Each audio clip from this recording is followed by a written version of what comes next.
যুগপুরুষোত্তম পরম প্রেমময় শ্রী শ্রী ঠাকুরের শ্রীচরণে আমার শতকোটি প্রণাম। পরমারাধ্যা জগজ্জননী শ্রী শ্রী বড়মার শ্রীচরণে আমার শতকোটি প্রণাম। পরম পূজ্যপাদ শ্রী শ্রী বড়দার শ্রীচরণে আমার শতকোটি প্রণাম। পরম পূজ্যপাদ আচার্য দেবের শ্রীচরণে আমার শতকোটি প্রণাম।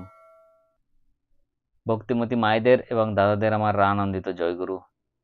আশা করি আপনারা সকলেই শ্রী ঠাকুরের কৃপায় ভালোই আছেন এবং প্রতিদিন নিয়ত শ্রী ঠাকুরের কাজেই ব্যস্ত আছেন, ঠাকুরকে মাথায় নিয়ে চলছেন। শ্রী শ্রী ঠাকুরের কাছে বহু গণ্যমান্য ব্যক্তি সাক্ষাৎ করতে আসতেন।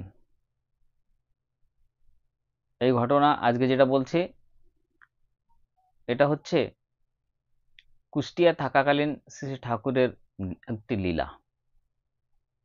তখন শ্রী শ্রী ঠাকুর ভাব সমাধি হতেন, বারবার ভাব সমাধি হতেন এবং তুমুল কীর্তন চলত।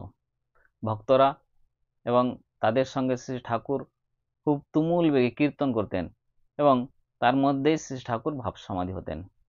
এবং সেই সময় ঠাকুরের মুখ নিঃসৃত কত না বাণী আমরা গ্রন্থের মাধ্যমে আজকে দেখতে পাই, শুনতে পাই এবং আমরা সেই বাণীগুলিকে ফলো করে চলার চেষ্টা করি যারা আমরা সৎসঙ্গীরা আছি।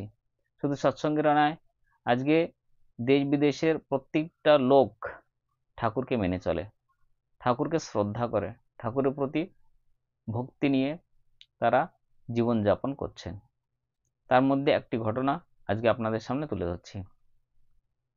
প্রভু জগৎবন্ধু সুন্দরের পার্ষদ ও মহানাম সম্প্রদায়ের প্রতিষ্ঠাতা সাধকপ্রবর শ্রীপাদ মহেন্দ্রজি নাম প্রচারকালে যখন কুষ্টিয়াতে আসেন, তখন শ্রী ঠাকুর অনুকূলচন্দ্র কুষ্টিয়াতে অবস্থান করেছিলেন। সে সময় শ্রী ঠাকুরের ভাব সমাধির অবস্থা ঘন ঘন হতো। তুমুল কীর্তনে শ্রী শ্রী ঠাকুর সমাধিস্থ হয়ে যেতেন। শ্রী ঠাকুরের ওই দিব্য ভাবাবস্থার দর্শনে শ্রীপাদ মহেন্দ্রজি আপ্লুত হয়ে তৎক্ষণাৎ কীর্তন রচনা করেছিলেন। অনুকূল হাওয়া বয়েছে এবার, প্রতিকূলে আর যাস না ভাই। সেদিন শ্রী ঠাকুরের সঙ্গে শ্রীপাদ মহেন্দ্রজির অনেক কথা ও ভাব বিনিময় হয়। বিদায় নেওয়ার সময় শ্রীপাদ মহেন্দ্রজি যখন বললেন, আমি কাঙাল, আমার প্রতি দয়া রাখিবেন, তখন শ্রী ঠাকুর ভাব গম্ভীর হয়ে তাকে প্রভু জগৎবন্ধু সুন্দরের কথা মনে করিয়ে দিয়েছিলেন। শ্রী শ্রী ঠাকুরের মুখে প্রভু জগৎবন্ধুর প্রতি সেই উচ্ছ্বাসপূর্ণ কথায় শ্রীপাদ মহেন্দ্রজি আরো ভাব বিহ্বল হয়ে বারবার শ্রী ঠাকুরের প্রতি শ্রদ্ধাঞ্জলি নিবেদন করেছিলেন। শ্রী চৈতন্য দেবকে কেউ বড় করতে গেলে মহাপ্রভু উল্টা দৈন্যতা দেখিয়ে নিজেকেই ছোট করে অন্যকে বড় করতেন। ওই দিনে শ্রীপাদ মহেন্দ্রজির সঙ্গে শ্রী শ্রী ঠাকুরের আলাপচারিতায় সেই ভাব লক্ষ্য করা যায়। শ্রীপাদ মহেন্দ্রজির শিষ্য বিশ্ববরেণ্য দার্শনিক ও ভক্তপ্রবর ডক্টর মহানামব্রত ব্রহ্মচারীজির লেখা শ্রী মহেন্দ্র লীলামৃত নামক পুস্তকে তিনি ওই দিনের ঘটনা যেভাবে উদ্ধৃত করেছেন তা পড়েই মন প্রসন্ন হয়ে যায়। এমন ছিলেন শ্রী ঠাকুর। ঠাকুরের সঙ্গে যারা দেখা করতে আসতো, ঠাকুরের সঙ্গে যারা প্রশ্ন নিয়ে আসতো, তাদের সমাধান শ্রী ঠাকুর করে দিতেন এবং শ্রী ঠাকুরের প্রতি তারা এমনি করেই ভালোবাসার টান নিয়ে তারা ঘরে ফিরে যেতেন। ঠাকুর সব সমস্যার সমাধান করে দিতেন। ঠাকুর এমন ব্যবহার করতেন, শ্রী শ্রী ঠাকুর কখনই কারো ভাবে আঘাত করতেন না। তার কাছে হরনাথ ঠাকুরের শিষ্যরা এলে তিনি এমন ভাবে ঠাকুর হরনাথের প্রশংসা করতেন যাতে তাদের গুরুনিষ্ঠা আরো দৃঢ় হয়। কখনো কখনো জ্ঞানানন্দ দেবের শিষ্যরা এলে জ্ঞানানন্দ দেবের ভজন কীর্তন শুনতে চাইতেন ও তাদের গুরুনিষ্ঠা প্রবল করার কথা বলতেন।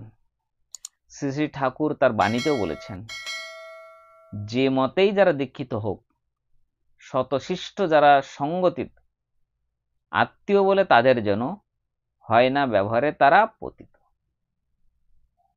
অনুস্মৃতি ষষ্ঠম খণ্ডে ব্যবহার অনুধ্যায় তিনি ঠাকুর বলেছেন, আমরা যারা শ্রী ঠাকুর অনুকূলচন্দ্রকে নিজেদের জীবনের আদর্শ হিসেবে গ্রহণ করেছি তারা পূর্ব সমস্ত মহাপুরুষদের প্রতি শ্রদ্ধাবনত থাকি। এটাই ঠাকুরের শিক্ষা, এটাই ঠাকুর আমাদের শিখিয়েছেন। পরের ইষ্টকে নিন্দা করে বা খাটো করে নিজের ইষ্ট প্রতিষ্ঠার শিক্ষা শ্রী শ্রী ঠাকুর অনুমোদন করেননি কখনো। যদি কেউ তা করে তা কিন্তু ঠাকুরের অভিপ্রেত নয়। আবার অন্যের মনোরঞ্জন করতে গিয়ে নিজ ইষ্টাদর্শে আপোষ রফাও ঠাকুর শেখাননি। আমরা পরম তৎসিন্নু, কিন্তু ইষ্ট প্রতিষ্ঠাতে ব্রজকঠোরও বটে। এই আমাদের মনে রেখে চলতে হবে। ঠাকুর সত্যানুসরণে বলেছেন, পূর্বতনে মান্না যারা জানিস নি সংলেচ্ছ তারা ঠাকুর বাণীতেও বলেছেন, পূর্বতনকে মেনেই আমরা ঠাকুরকে ধরে চলবো, ঠাকুরকে ভালোবাসবো, ঠাকুরের প্রচার করব, যজনের মধ্যে ঠাকুরের দিব্য লীলা মানুষের সামনে তুলে ধরবো, তবেই আমরা প্রকৃত সৎসঙ্গী হতে পারবো। ঠাকুর বলেছেন, অন্য বাঁচায় নিজে থাকে, ধর্ম বলে জানিস তাকে। অন্যকে বাঁচিয়েই সব ধর্মকর্ম। আমি নিজে ভালো থাকলে তো ভালো থাকতে পারবো না। আমি অন্যকে যত ভালো রাখার চেষ্টা করব, অন্যের যত ভালো করব, ততই আমার মঙ্গল হবেই হবে। পরমপিতা আছেন, তিনি ভাবছেন। ঠাকুর আমাদের সৎ পথে চলার শিক্ষা দিয়েছেন। যজন যজন ইষ্টবৃত্তি সস্তনী সদাচার পঞ্চনীতি দিয়েছেন। আমাদের কিভাবে কথা বলতে হবে, কিভাবে চলতে হবে, প্রতিটা বিষয় সম্বন্ধে শ্রী ঠাকুর বলে গেছেন, বাণী দিয়ে গেছেন। এবং শ্রী শ্রী বড়দা, শ্রী শ্রী বড়মা আমাদের আচরণ করে দেখিয়ে গেছেন যে ঠাকুরকে কিভাবে ভালোবাসতে হবে, ঠাকুরের জন্য আমরা কি করতে পারি, কি করলে ঠাকুর খুশি হয়, তা আচরণের মধ্যেই সবকিছু আমাদের দেখিয়ে গেছেন। তাই আমরা সৎসঙ্গী, সৎ সঙ্গী। প্রথমে সৎ, ঠাকুর বলেছেন তুমি ভালো হলেই তোমার সঙ্গে যারা যুক্ত আছে তারাও ভালো হয়ে উঠবে। তুমি প্রথমে ভালো হওয়ার চেষ্টা করো। আমি যদি ভালো হই তো আমার সঙ্গে যারা যুক্ত আছে তারা আমার আচরণ দেখে, আমার ব্যবহার দেখে তারাও ভালো হয়ে যাবে। তাই ঠাকুর বলেছেন তুমি ঠিক থেকে সবাইকে ঠিক রাখার চেষ্টা করো। আমি যদি অসৎ পথে যাই তাহলে আমার দেখা দেখি, আমার আচরণ দেখে লোক আমার কাছ থেকে দূরে সরে যাবে, আমার সঙ্গে কেউ থাকবে না। তাই ঠাকুর সৎসঙ্গ নাম রেখেছেন।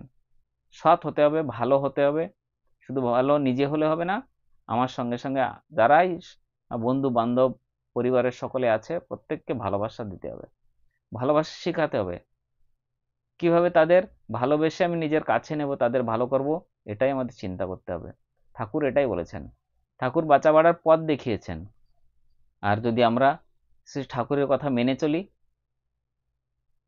পূজ্যপাদ আচার্যদেব যে নির্দেশগুলি আমাদের দিয়ে যাচ্ছেন সেগুলি আমরা মাথায় রেখে প্রতিনিয়ত আমরা চলার চেষ্টা করি, তাহলেই ঠাকুর খুশি হবেন, আচার্য পরিবার খুশি হবেন, এবং আমরা যেটা চাই সেটাই আমাদের পরিপূরণ হবে।